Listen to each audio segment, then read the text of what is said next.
turning over. A piece like that breaks off, we're gunners. Oh, I hope those Eskimos have speedboats.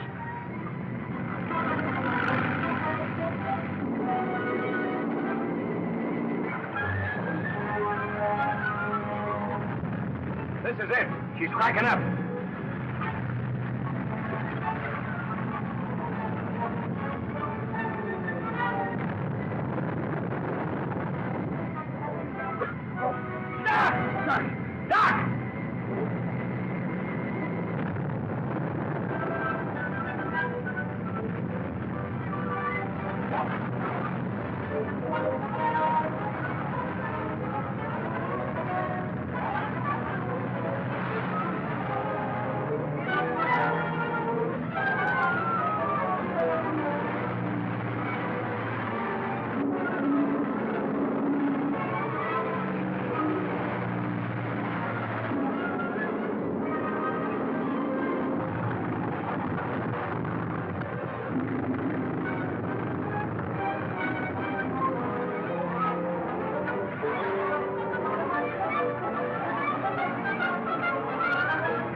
The Eskimos are picking up the others. Where's my father? I put him in a kayak. Oh. Head for the village.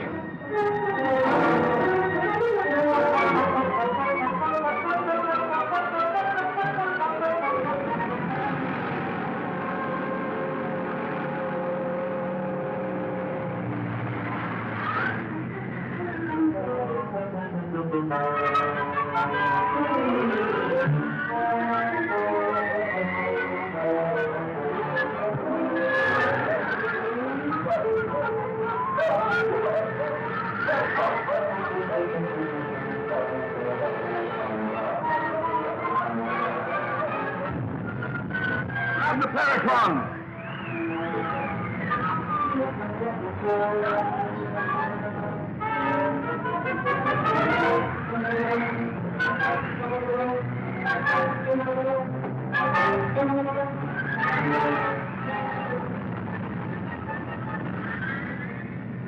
Well, anyway, we didn't lose the paratron. Two men have fallen to their death, and you feel nothing. How about the briefcase with those notes? It's gone. You think you can figure out the paratron without them? I don't know. Perhaps. Well, anyway, we can't cross the glacier without dog and sled. We'd better go back to the Eskimo village.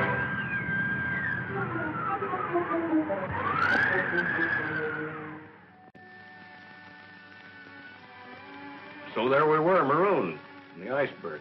Till you came along with the Eskimos. Just in time, too. Just like an angel of mercy. You know what I can't figure out is what was going on board that boat. What happened to Dunn and why? Why was that poison gas loose in the cabin? You get out of those wet things and get some sleep before you take pneumonia. Don't worry about me. I used to go swimming with icebergs every morning before a reveille. Yeah, he's a tough guy. Nothing ever happens to him. Hey, what's on here? Oh. Is he all right? Yeah, just plumb exhausted. Need some sleep. Well, see to it that you get some yourself. Yes, miss. I'll go check on Dad again. Yes, miss.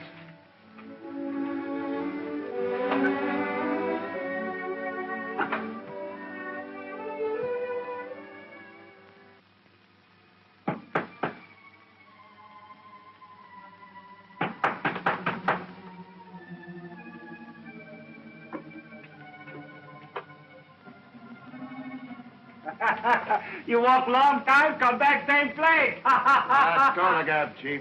We're starting out again in the morning with a new outfit. All we want now is some grub and a place to sleep. More white man come. You go see. Look, all we want... What did you say? More white man come from iceberg. In house. There. Do you think it could be? It's impossible. Lady. White lady come. Fly in air like bird. Eskimo go in kayak. Oh, never mind all that. Show us where they are. I show. Itaga moto, tinga moto.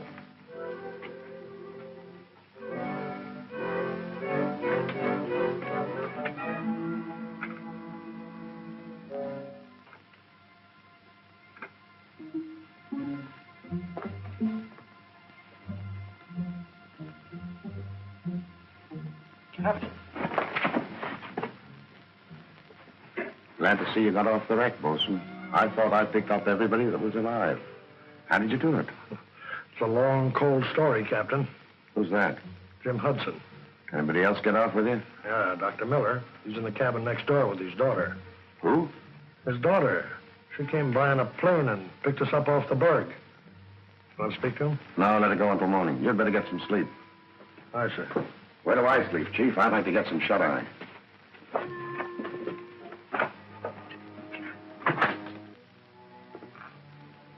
If we had not lost Dr. Miller's notes, it would have been different. But now that we found him alive, he must be kept alive. And the others? We will have to dispose of them. Distasteful but necessary. What are you so touchy about? That's my department, ain't it? What's worrying me is this time it won't seem so accidental. We must impress the chief with the fact that his tribe will be blamed if the white authorities ever find out. Well, then better get to work. Just a moment, Captain. First, my disguise. Forget it. They'll all be dead by morning except Doc, and we're taking him with us. You said that once before, and they're still alive. It's better if they continue to think that I'm dead. You mastermind sure ain't taking any chances, are you? Sit down. I'll fix you up.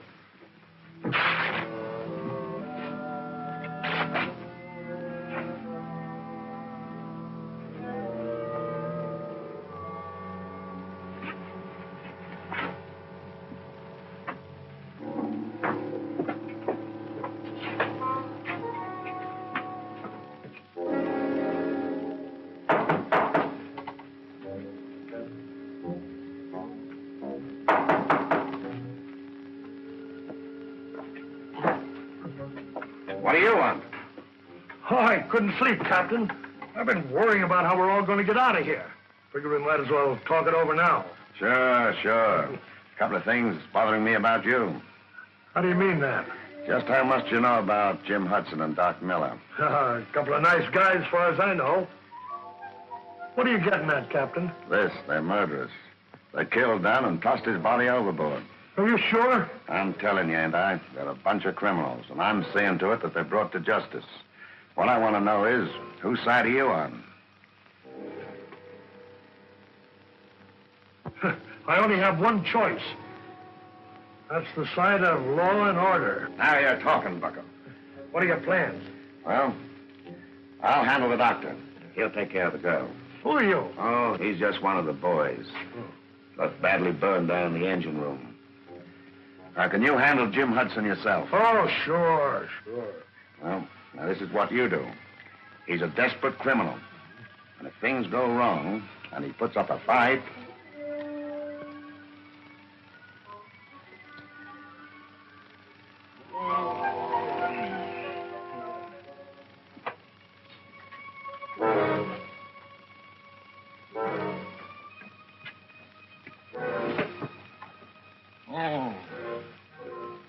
What's the idea? Tell me one thing and tell me the truth. What do you know about the Dunn murder? Murder? Done? Well, I don't know anything about it, and you know it. Captain Greeter arrived a little while ago with one of the crew. They say that you and the doc are criminals. We've been through a lot together, and I have my doubts. Why should Greeter want to accuse us? Does it have anything to do with a box about that high and that long with the doc's name on it? The paratron. What? Never mind now. Where's Greeter? He's in his hut. He's going to grab the doc as soon as I tell him I put you away.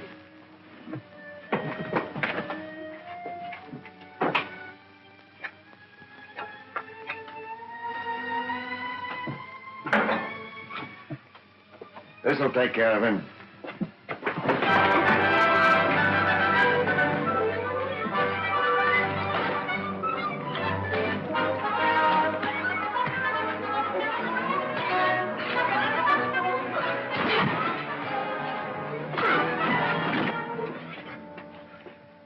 Better tie him up.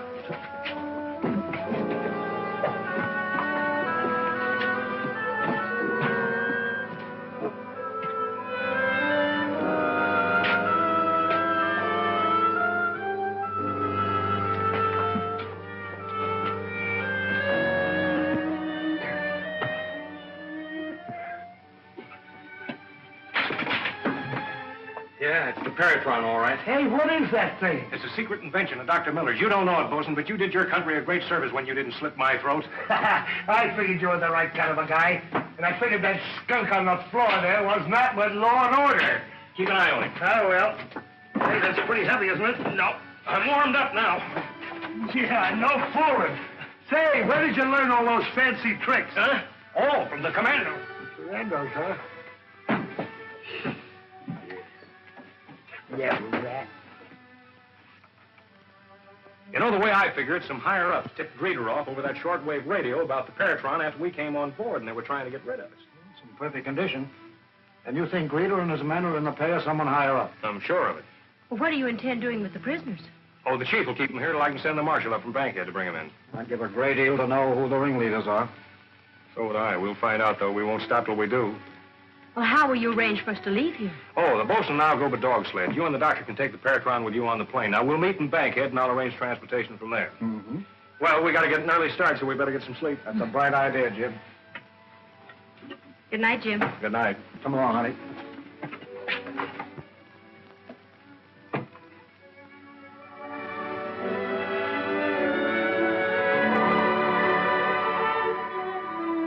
That's right. Gun sight mine.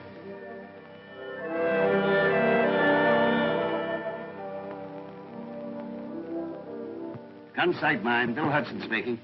Hiya, Pop. This is Jim. I'm at Bankhead. Oh, I might have known they couldn't drown you, Jim. Gee, it's good to hear you. Is Doc Miller all right? When are you going to get up here? Doc Miller and Ruth are right here with me, and we're coming up as soon as we can get transportation. Well, why don't you call Brock? He can fix anything. I'll call Brock right away.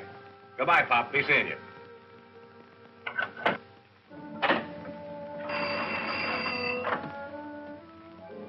Get me Mr. Brock in Saskatch. That's right.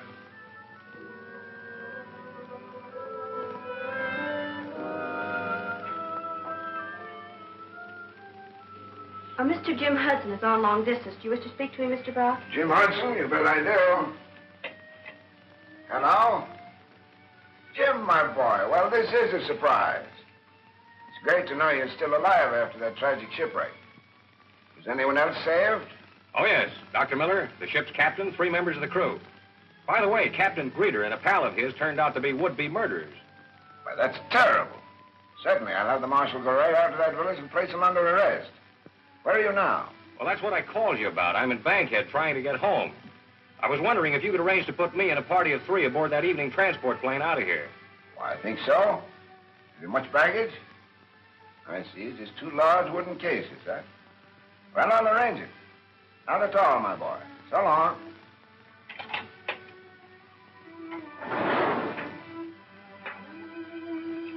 HB to Brandon. Come in, Brandon. Brandon, go ahead, HB. One of my men will leave transport plane number 3 at point M54. Pick him up and take him to your headquarters. Got that? Check. Make it good.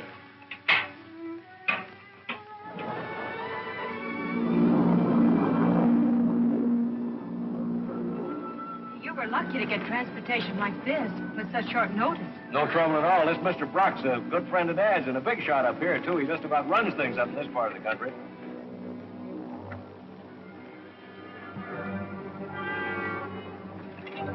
Hold it, everybody. Don't anyone turn around. Put your hands behind your heads. Everybody. Hudson, bring me that case you're guarding so carefully.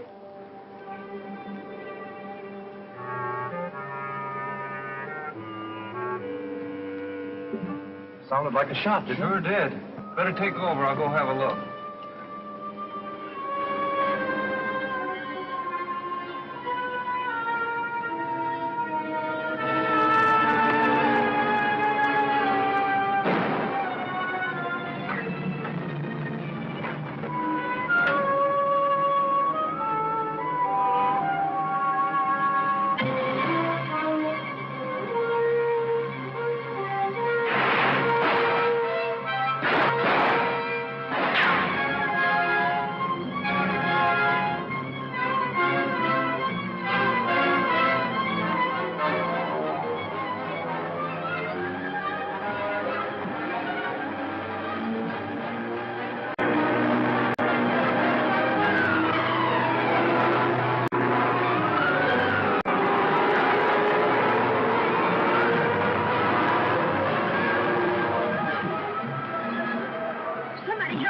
next door, the plane's flying wild.